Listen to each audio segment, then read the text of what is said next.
Hello, नमस्कार, आदाब, सत श्री अकाल और अस्सलाम वालेकुम। मैं हूं मोहम्मद अहमद काज़मी, लेकर आया हूं आपका पसंदीदा कार्यक्रम नज़र दुनिया पर।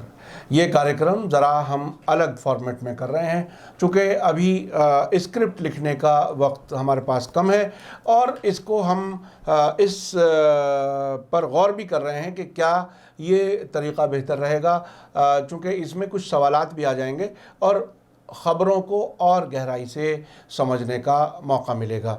आज मेरे साथ मौजूद हैं मोहम्मद जावेद अनवर साहब। आप पत्रकार हैं और हमारे नए साथी हैं मीडिया स्टार वर्ल्ड के साथ। टीम में आपका वेलकम है मोहम्मद जावेद अनवर साहब। आज की कुछ ख़ास ख़बरें मैं शुरू में बता दूं, एक तरह से हेडलाइंस, और उसके बाद एक एक करके हम ख़बरों पर बात करेंगे। आज की जो सबसे बड़ी ख़बर है वो फ्रांस के फॉरेन मिनिस्टर ने कहा है कि जेनेवा में स्विट्ज़रलैंड में आज यानी थर्सडे और मंडे को अज़रबैजान आर्मीनिया जंग के बारे में बातचीत शुरू हो रही है। सीज़ फायर कैसे हो, और इस पर कोई शर्त नहीं रखी गई है। बीबीसी ने ख़बर दी है और कई और ज़राए से हमें ख़बर मिली है जिसमें ये बताया गया है कि दोनों मुल्क बग़ैर शर्त के बातचीत के लिए तैयार हो गए हैं। दूसरी ख़बर हमारे पास बड़ी अहम वो ये है कि भारत और म्यांमार नज़दीक आ रहे हैं। ऐसा कुछ कहा जा रहा है कि शायद चीन से जो हमारी नाराज़गी चल रही है लद्दाख में, उसके बाद भारत ने म्यांमार के नज़दीक जाने की कोशिश की है। और वहाँ आपको नहीं भूलना चाहिए कि रोहिंग्या का एक मसला काफ़ी अहम है और भारत और म्यांमार के नज़दीक आने के कई माने हैं। हम इसको भी समझने की कोशिश करेंगे। इसके अलावा तीसरी ख़बर है जो बहुत ही अहम है, वो भी म्यांमार के बारे में है। वो ये है कि ह्यूमन राइट्स वॉच अमेरिका की एक ऑर्गेनाइजेशन है, ह्यूमन राइट्स के लिए काम करती है इंटरनेशनल लेवल पर। उसने अपनी एक रिपोर्ट जारी की है जिसमें कहा है कि बांग्लादेश में जो रोहिंग्या मुसलमानों के कैंप्स हैं, रेफ्यूजी कैंप्स, वो एक तरह से खुली जेल की तरह से हैं। उन पर काफ़ी जुल्म, यानी जिस तरह से अपने घर से, अपने मकान से, अपने शहर से, अपने मुल्क से बाहर रहते हुए जो है वो बड़ी तकलीफ़ों से गुज़र रहे हैं, वो भी एक रिपोर्ट है, उस पर भी हम बात करेंगे। और चौथी और आखिरी ख़बर यह है कि ईरान पर अमेरिका की तरफ से पाबंदियों के सिलसिले में यूरोपियन यूनियन ने, जो एक ज़माने में अमेरिका का बेहतरीन नज़दीकी दोस्त होता था, ये सारे मुल्क, वो अब अमेरिका की सुनने को तैयार नहीं है। उनके बीच में इख्तलाफ हुआ है। तो अब अनवर साहब, काज़मी साहब, सबसे पहले हमारे दर्शकों को ये बताइए कि आर्मेनिया और अज़रबैजान जो है वो बिल्कुल एकदम गर्म मुद्दा है अभी। जी। तो इस बारे में जो वार्ता होने वाली है, इससे क्या हासिल होगा, मतलब क्या परिणाम इसके होने वाले हैं? देखिए, मैं आपको बता दूं कि जो जंग 27 सितंबर में शुरू हुई थी, आज 8 अक्टूबर है, तकरीबन 13 दिन गुजर गए हैं। इस जंग में काफ़ी नुकसान की ख़बरें हैं और दोनों मुल्क शुरू में एक दूसरे पर इल्ज़ाम लगा रहे थे कि शुरुआत दूसरे ने की है। यानी आर्मीनिया कह रहा था अज़रबैजान ने शुरुआत की है और अज़रबैजान कह रहा था आर्मीनिया ने शुरू किया है। लेकिन हाँ, ये ख़बरें साथ साथ हैं कि अज़रबैजान ने अपने बहुत से वो इलाके नगोर्नो काराबाख के, जिस पर ये पूरा झगड़ा है, काफ़ी कुछ इलाके उन्होंने अपने वापस ले लिए हैं। तो अभी जो ख़बर है वो मैं आपको बता दूं कि फ्रांस के फॉरेन मिनिस्टर हैं जीन यूएस ले ड्रायन, उन्होंने ये ऐलान किया है कि दोनों मुल्कों के बीच बातचीत वियना में होगी, स्विट्ज़रलैंड में, जहां वियना में आपको बता दूं कि यूनाइटेड नेशन का यूरोपियन हेडक्वार्टर है। जो मेन हेडक्वार्टर है वो न्यूयॉर्क में है और यूनाइटेड नेशंस की कुछ मीटिंगें वियना में भी होती हैं। तो इस जंग के एक तरह से इस जंग के ख़ात्मे की कोशिश में स्विट्ज़रलैंड, वियना एक अहम किरदार अदा कर रहा है। वो इन बातचीत की मेज़बानी कर रहा है।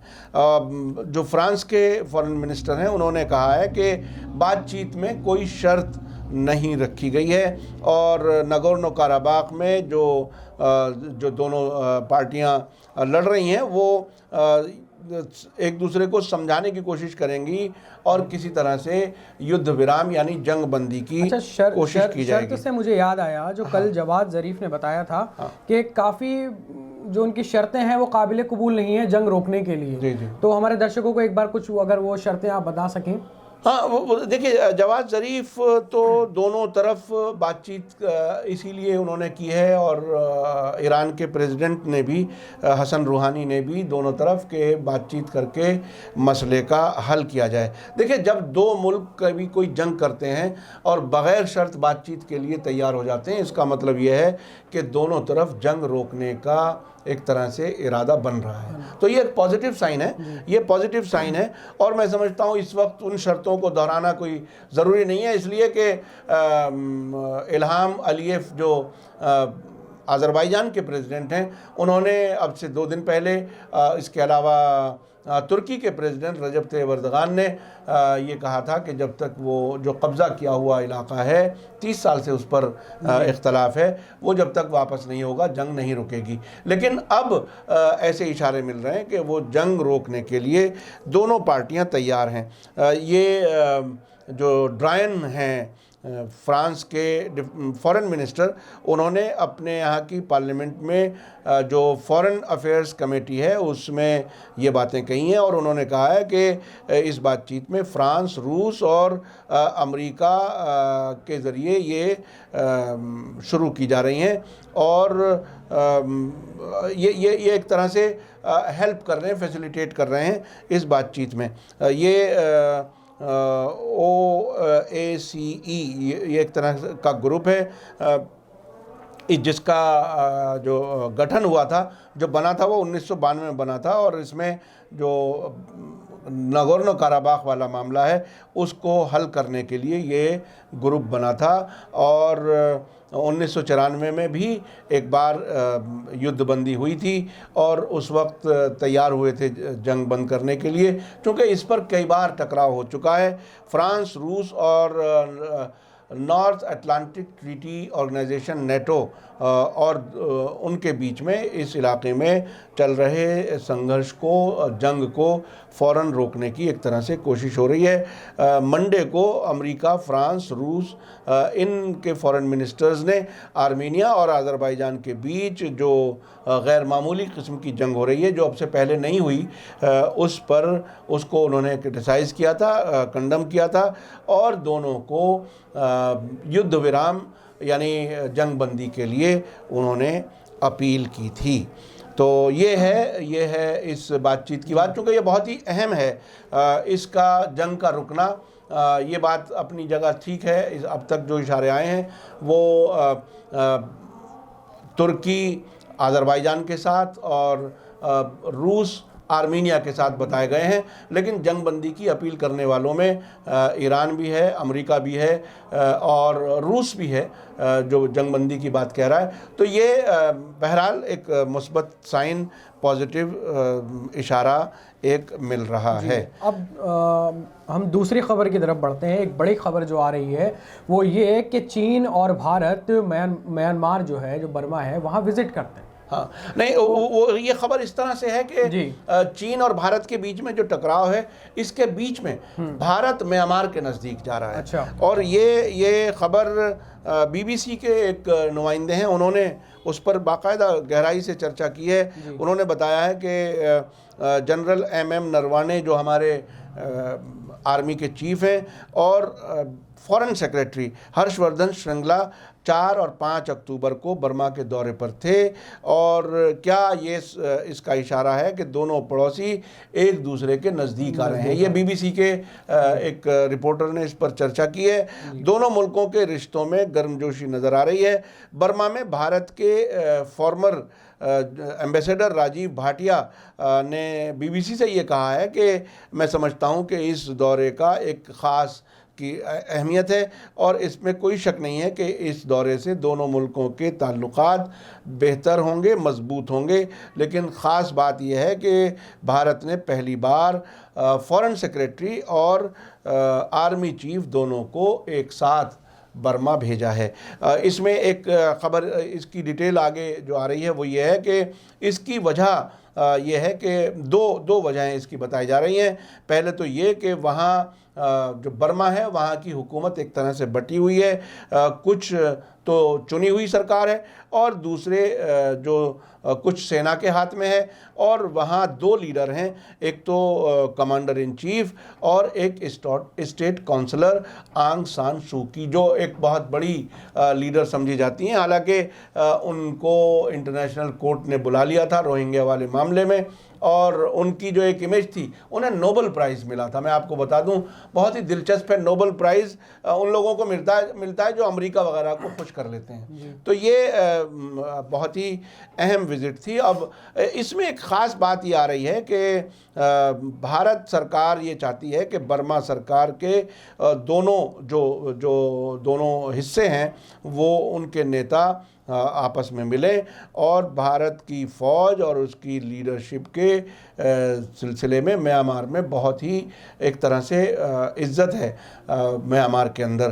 तो इसलिए ये एक समझा जा रहा है कि दोनों जो हमारे सीनियर बड़े ज़िम्मेदार वहाँ गए हैं वो उससे एक अच्छा असर पड़ेगा। एक ख़ास बात वो ये है कि भारत को जो चिंता है वो बहुत ही अहम है। भारत के लिए इस इलाके का में जो सिक्योरिटी है वो बहुत अहम है और उसमें इसके तार चीन से जुड़े हुए बताए जा रहे हैं। वो इस तरह से कि चीन का जो सूबा है यूनान, उस वहाँ से शुरू होकर 1700 किलोमीटर का लंबा कॉरिडोर बर्मा के साउथ वेस्ट इलाके तक आकर ख़त्म होता है, जो बंगाल की खाड़ी तक पहुंच सकता है।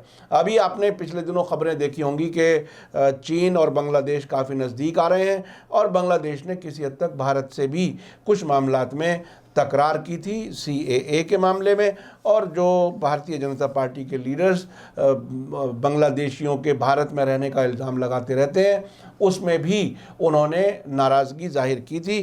तो अब भारत को चिंता ये है कि जब नेक्स्ट डोर जो हमारा एक तरह से बिल्कुल नज़दीकी पड़ोसी है बांग्लादेश, वहाँ तक अगर चीन की पहुँच बन गई तो भारत इसको अपने लिए ख़तरा महसूस कर रहा है। मैं आपको एक बात और याद दिला दूँ कि चीन और नेपाल ये भी नज़दीक आ रहे हैं, और नेपाल ने पहली बार पिछले दिनों, जो पिछले 2-3 महीने में जो खबरें आप तक हमने पहुंचाई हैं और अलग अलग मीडिया से आपको मिल रही हैं, तो उन्होंने अपना एक नया मैप छापा है, उसको पार्लियामेंट से पास भी किया है, और कई 3-4 अच्छे खासे इम्पोर्टेंट काला पानी, लिपू लेक और 2-3 और बड़े इलाके हैं। वहाँ के तो प्रधानमंत्री ने भी कई बयान दिए हैं। जी, वहाँ के प्रधानमंत्री ने भी बयान दिए हैं। अब तक इस वाक़े से पहले भारत और नेपाल बहुत ही नज़दीकी ताल्लुकात उनके थे, लेकिन अब वो चीन के साथ जाते हुए नज़र आ रहे हैं। अब बांग्लादेश भी चीन के साथ इस तरह से अगर और नज़दीक हुआ तो भारत इसको नेगेटिव, यानी एक तरह से अपने लिए ख़तरा महसूस कर रहा है। इसका मतलब ये है कि इन प्रिंसिपल चीन की जो पहुंच होगी बांग्लादेश की बंगाल की खाड़ी में, बे ऑफ बंगाल जिसे कहते हैं, वो आसानी से हो जाएगी इस रास्ते से, और ये आर्थिक कॉरिडोर जिसमें चीन ने अरबों रुपए का इन्वेस्टमेंट कर रखा है, उसी तरह का कॉरिडोर है जिस तरह से चाइना पाकिस्तान इकोनॉमिक कॉरिडोर है, जो पाकिस्तान ऑक्युपाइड कश्मीर के रास्ते से गुज़र रहा है। तो चीन एक दुनिया भर में ज़्यादा से ज़्यादा इलाक़ों में सड़क के ज़रिए जोड़ रहा है अपने बिज़नेस को बढ़ाने के लिए, और चीन दुनिया भर में सबसे बड़ा बिज़नेस करने वाला मुल्क है, जिससे अमेरिका और बाकी बहुत से मुल्क एक तरह से परेशान हैं। वो हर चीज़, हर क्वालिटी और हर कीमत की देने के लिए तैयार हो जाते हैं। तो ये कॉरिडोर जब ये आएगा तो भारत का जो बांग्लादेश से तिजारत है, जो ट्रेड है, उस पर भी असर पड़ेगा, और पाकिस्तान और बर्मा वाले इस कॉरिडोर को चीन जो one belt and one road initiative कहा जाता है, इसी तरह की ये सूरत हाल चीन और बांग्लादेश के बीच बन रही है और ये बहरहाल भारत उसको अच्छा नहीं समझ रहा, इसीलिए वो म्यांमार से नज़दीकियां बढ़ रही हैं। अच्छा, एक और बड़ी खबर है जो ह्यूमन राइट्स वॉच है, हाँ। जो अमेरिका से काम करती है, वो उसकी एक रिपोर्ट आई है रोहिंग्या मुसलमानों को लेकर। वो क्या रिपोर्ट है, ज़रा हमारे दर्शकों को बताइए। वो देखिए, वो बहुत ही अहम रिपोर्ट है। यूँ तो देखिए, अमेरिका अलग अलग तरीक़ों से काम करता है जी, और वो सताना भी जानता है अपने दुश्मन को, और वो अपने दुश्मन हुकूमतों के ख़िलाफ़ मुख्तलिफ़ तरीक़ों से काम भी करता है। लेकिन यहाँ बिल्कुल एक अलग सी एक चीज़ है कि म्यांमार के जो रोहिंग्या मुसलमान हैं, जिनको म्यांमार अपना नेशनल नहीं कहता, वो ये कहता है कि ये सब घुसपैठ करके आए हैं बांग्लादेश वगैरह से, इसलिए उन्हें वापस जाना चाहिए। और उन पर बहुत सी जुल्म की कहानियाँ आप लोगों ने अब से पहले पढ़ी होंगी, देखी होंगी। तो वो रेफ्यूजीज़ जो बांग्लादेश में हैं, उसके बारे में एक रिपोर्ट ह्यूमन राइट्स वॉच ने दी है और उसमें उन्होंने ये कहा है कि उनके हकूक़ का वायलेशन हो रहा है, हनन हो रहा है। और इस रिपोर्ट में ये भी कहा गया है कि रोहिंग्या मुसलमानों को बहुत ही सताया जा रहा है और उनके ह्यूमन राइट्स वॉच जो अराकान के में कैंप्स हैं उनका एक तरह से मिसयूज़ भी हो रहा है। तुर्की की न्यूज़ एजेंसी है अनादोलू, उसने एक रिपोर्ट दी है इसी रिपोर्ट के बारे में। उसमें कहा है कि ये जो ह्यूमन राइट्स वॉच है वो म्यांमार में अराकान में बिना यानी एक तरह से बग़ैर दीवारों वाली खुली जेल के तौर पर उन्होंने इसको माना है और ये कहा है कि रोहिंग्या मुसलमानों की जो सामूहिक गिरफ्तारी जो हुई है उसका ऐलान अगले हफ्ते किया जाएगा। यानी जो रेफ्यूजी कैंप्स में हैं वो बुनियादी तौर पर जेल जैसी हालत में रह रहे हैं, ये कहने की कोशिश की है इस रिपोर्ट में। और इसने अपने बयान में ये भी कहा है कि म्यांमार की फ़ौज के ज़रिए एक एथनिक क्लिनजिंग जिसे कहा जाता है, नस्ल की सफाई, इस हमले के बाद 2012 से तकरीबन 1,30,000 रोहिंग्या अराकान के कैंप्स में रह रहे हैं, रहने के लिए मजबूर हैं। और म्यांमार के जो ऑफिशियल्स हैं उनके ज़रिए इस कार्रवाई के बारे में बताया गया था और इन कैंपों को बंद करने की कोशिश भी की थी। ये अराकान जो है वो बांग्लादेश नहीं बल्कि ख़ुद म्यांमार के किनारे पर और बांग्लादेश में है, उनके बारे में ये बात कही जा रही है। और साथ साथ ये भी कहा जा रहा है कि लोकल और इंटरनेशनल सोर्सेज के मुताबिक रोहिंग्या मुसलमान जो हैं वो माइनॉरिटी हैं, उनके ख़िलाफ़ म्यांमार की फ़ौज और वहाँ के बुद्धिस्ट मिलिशिया उन्होंने अपने जुल्म जारी रखे हुए हैं और अब तक 30,000 रोहिंग्या मारे जा चुके हैं। 30,000 की तादाद ह्यूमन राइट्स वॉच ने बताई है और लगभग 10 लाख मुसलमानों को बांग्लादेश भागने के लिए मजबूर किया है। तो ये सूरत हाल है, बहुत ही अजीब सी सूरत है और इस पर इंटरनेशनल लेवल पर ये बात उठी है। तो एक चौथी जो अमेरिका से ही जुड़ी ये खबर है, हाँ। यूरोपीय यूनियन और अमेरिका के बारे में जो एक बड़ी खबर आ रही है उसके बारे में भी आप क्या राय रखते हैं? हाँ, देखिए एक खबर है वो ये कि मैं आपको बता दूं कि मई 2017 में अमेरिका के प्रेसिडेंट डोनाल्ड ट्रंप ने एक इंटरनेशनल जो ट्रीटी थी, समझौता था, जिसे आमतौर पर ईरान न्यूक्लियर समझौता कहा जाता है, उन्होंने अपने आप को अलग कर लिया था। ये 5 परमानेंट मेंबर्स जो यूनाइटेड नेशन जनरल उसके हैं सिक्योरिटी काउंसिल के, उसके सिग्नेटरी वो थे, ईरान था प्लस जर्मनी था और उस समझौते को यूनाइटेड नेशन ने बाकायदा अप्रूव किया था। इतने बड़े समझौते से अमेरिका के प्रेसिडेंट साहब जो हैं डोनाल्ड ट्रंप, जिनका शायद दिमागी तवाज़ुन बड़ा अजीब सा है, उनके वहीं के लोग बहुत परेशान हैं, तो उन्होंने उससे अपने आप को अलग कर लिया था और ना सिर्फ अलग किया था बल्कि ईरान के ख़िलाफ़ और पाबंदियां उन्होंने बढ़ाई थीं। और पाबंदियां एक तरफ, बड़ा अजीब है उनका मिजाज कि वो एक तरफ पाबंदियां बढ़ाते हैं, दूसरी तरफ कहते हैं मैं ईरान से बातचीत करने के लिए तैयार हूं, और ये भी कहते हैं अपने लोगों को कि पहले से बेहतर एग्रीमेंट में ईरान के साथ करूंगा जिससे कि ईरान को, अमेरिका को ज़्यादा फ़ायदा होगा। और वो अपने से पहले जो प्रेसिडेंट थे बराक ओबामा, उनको बेवकूफ़ कहते हैं, और वो कहते हैं कि उन्होंने बहुत बड़ी गलती की थी ये एग्रीमेंट पर साइन करके।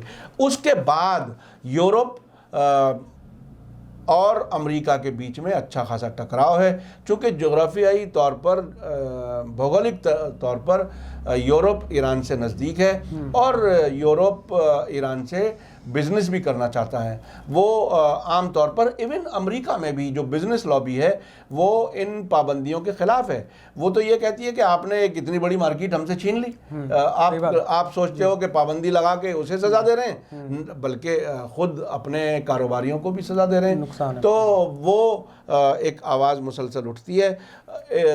अब यूरोपियन यूनियन की तरफ से और सख्ती से अमेरिका के मर्ज़ी के ख़िलाफ़ बयान आया है। यूरोपीय संघ ने ईरान के ख़िलाफ़ अमेरिका के एक तरफ़ा पाबंदियों पर फिर इख्तलाफ जताते हुए वहाँ के जो फॉरेन अफेयर्स के जो ज़िम्मेदार हैं, उन्होंने कहा है कि यूरोपियन यूनियन ईरान के ख़िलाफ़ अमेरिका के एक तरफ़ा पाबंदियों के मुखालिफ है। इनका नाम है जोसेफ बोरेल, जो यूरोपियन यूनियन के फॉरेन अफेयर्स के ज़िम्मेदार हैं। उन्होंने कहा है कि जो न्यूक्लियर समझौता था उसमें शामिल यूरोपीय मुल्क ईरान के ख़िलाफ़ यूनाइटेड नेशन के हथियार से मुताल्लिक़ पाबंदियों को बहाल करने के बारे में एक मत नहीं है, यानी सब में एक राय नहीं है।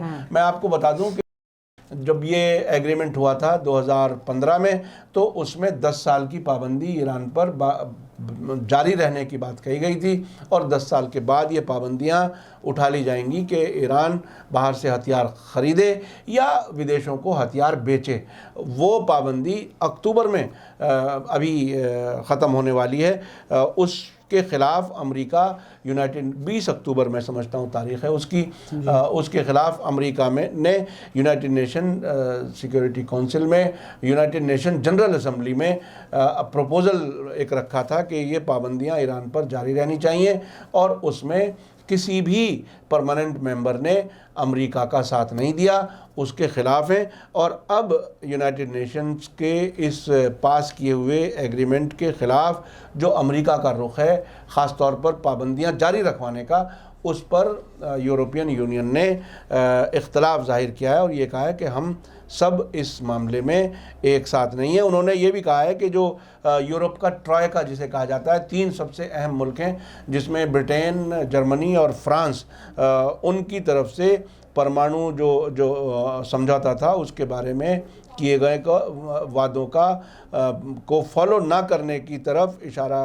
किए बिना उन्होंने कहा कि समझौता सिर्फ परमाणु मामलों तक ही लिमिटेड था, इसका ताल्लुक़ कोई बैलिस्टिक मिसाइल वगैरह से नहीं था, जो अक्सर अमेरिका के प्रेसिडेंट डोनाल्ड ट्रंप ये कहते हैं कि इसमें ईरान की बैलिस्टिक मिसाइल भी आनी चाहिए, वो उसमें नहीं है। मैं आपको बता दूं बैलिस्टिक मिसाइल ईरान के लिए क्यों बहुत इम्पॉर्टेंट है। वो ये कि लंबी दूरी के मिसाइल वो दिन ब दिन बना रहा है, और उसने कई बार सीरिया में दाइश के ठिकानों तक भी ईरान से ही पूरा इराक़ पास करके हमले किए हैं। और चूँकि अमेरिका ये चाहता है कि इज़राइल सेफ़ और सिक्योर रहे, इसलिए वो बैलिस्टिक मिसाइल को भी उस एग्रीमेंट में शामिल कराना चाहता है। लेकिन अब यूरोपियन यूनियन ये कह रही है कि आपकी ये डिमांड गलत है, जो एग्रीमेंट था वो सिर्फ न्यूक्लियर हथियारों के बारे में ही था। यूनाइटेड नेशन की जो सिक्योरिटी काउंसिल है उसके ज़्यादातर मेंबर्स ने की मुखालिफत की थी, अमेरिका की बात जो थी, और अमेरिका के जो फॉरेन मिनिस्टर हैं माइक पोम्पियो, उन्होंने 20 सितंबर को ये दावा किया था कि ईरान के ख़िलाफ़ यूनाइटेड नेशन के सभी पाबंदियां बहाल हो गई हैं, जो झूठ था, मुकम्मल झूठ था, चूँकि यूनाइटेड नेशन में ऐसा कोई रेजोल्यूशन पास कराने में अमेरिका कामयाब नहीं हो सका है। ये इन यूरोपियन मुल्कों ने चीन और रूस और इन दोनों तीनों यूरोपियन मुल्क और चीन और रूस, इन्होंने एक इकट्ठे होकर के जॉइंट बयान जारी किया है और अमेरिका के जो रेजोल्यूशन था 2231 उसके तहत ईरान के ख़िलाफ़ यूनाइटेड नेशन की पाबंदियों की बहाली के पर उन्होंने एक तरह से रिएक्शन दिया है। तो इस वक्त अमेरिका बिल्कुल गैर मामूली तरीके से तनहा होता जा रहा है ईरान के मामले में, और न सिर्फ ईरान के मामले में, नॉर्थ कोरिया वाला मामला इसी तरह से है।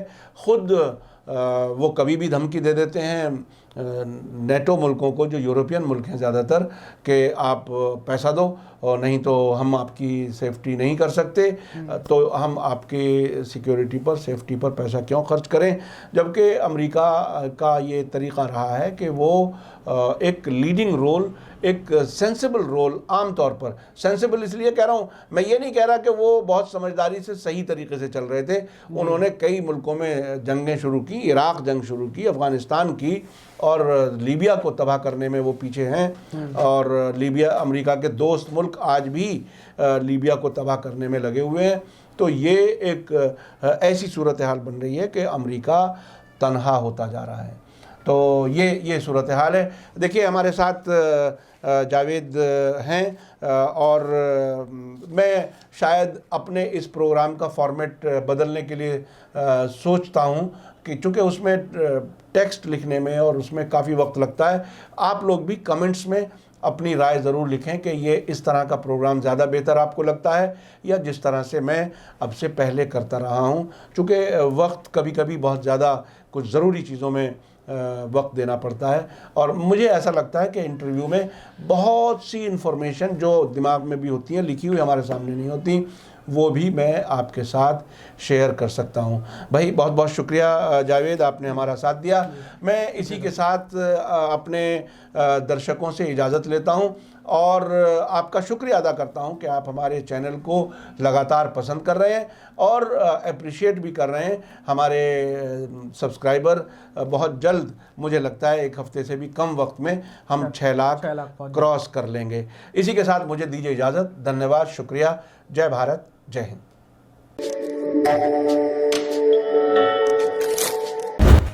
मीडिया स्टार वर्ल्ड के और वीडियो देखने के लिए हमारे चैनल को सब्सक्राइब करें और सीधे नोटिफिकेशन पाने के लिए बेल आइकन दबाएं।